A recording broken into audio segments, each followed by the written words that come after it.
Many thanks for joining us on today's edition of Razep Africa. I'm excited to be here as usual to discuss very important issues.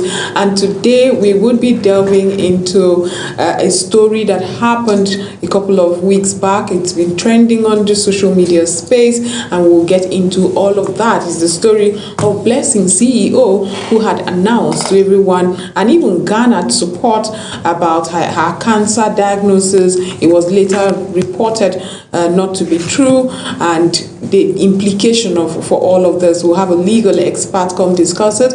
We'll also have a cancer survivor and an executive director of one of the foremost cancer advocacy groups. It's bad enough as it is to garner support for cancer patients, but when things like this happen, where does this set the entire process to? That's what we'll be discussing. But first, it's time for the African News Update, where we give you stories that are happening across Africa to keep you updated. Now, today we begin in North Africa, where Pope Leo V has today kicked off an 18,000-kilometer tour across the continent focused on peace, unity, and just social justice. The visit will take him to Algeria, Cameroon, and Angola, and Equatorial Guinea, where he is expected to deliver a series of speeches and preside over multiple masses before returning later this month. The tour comes amid global uncertainty and regional tensions, with the pontiff expected to address conflict, migration, corruption, and human rights. The first step in Algeria marks a historic moment, making Pope Leo the first pontiff to visit the country. He's also expected to meet political leaders, visit religious sites, and engage communities affected by migration. In Cameroon, the focus will shift to reconciliation in the conflict-hit English-speaking regions before the tour moves to Angola and Equatorial Guinea, where inequality, governance, and social stability are expected to dominate the discussions. Now turning to Libya, the country's rival Eastern and Western authorities have agreed to a unified state budget for the first time in more than 13 years.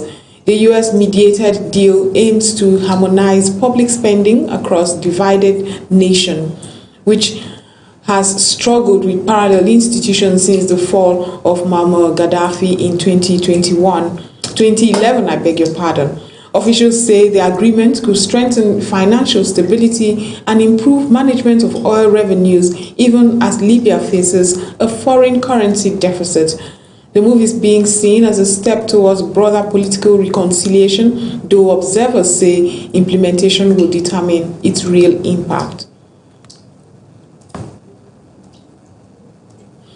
Now moving to elections, Djibouti's President Ismail Umar Guelleh has secured a sixth term in office after winning an overwhelming majority in a tightly controlled vote.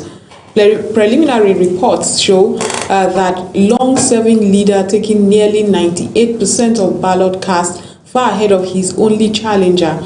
The election took place amid a largely absent opposition, with major political groups boycotting the poll.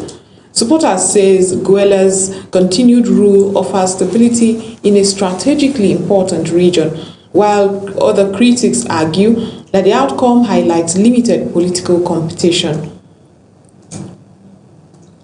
Still on political transitions, Benin is entering a pivotal moment as votes are counted following a presidential election.